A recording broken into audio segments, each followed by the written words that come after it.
পশ্চিম বাংলায় বিজেপি কতটা খারাপ ভাবুন।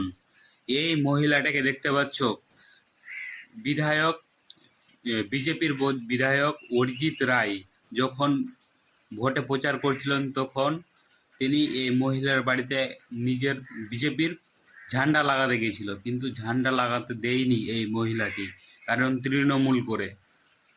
কিন্তু আজ বিজেপি যখন ক্ষমতায় এসছে, সেই বিধায়ক তার বাড়িতে গিয়ে সরাসরি বলে আসলো কি তার কাঁচা বাড়ি ছিল তাকে পাকা করে দিবে বলল। এবং আমার প্রশ্ন হচ্ছে যে কি আজ এই তৃণমূল যদি জিতে যেত, তো এই তৃণমূলের বিধায়ক যারা বিজেপি কর্মী যদি সে থাকতো সে বাড়িতে, তো আজ তৃণমূলের নেতা গিয়ে তাকে বলে আসতো কি আমি তোমাকে বাড়ি দিয়ে দিব। এই প্রশ্ন উত্তরটা দিয়ে যাবেন বন্ধুরা।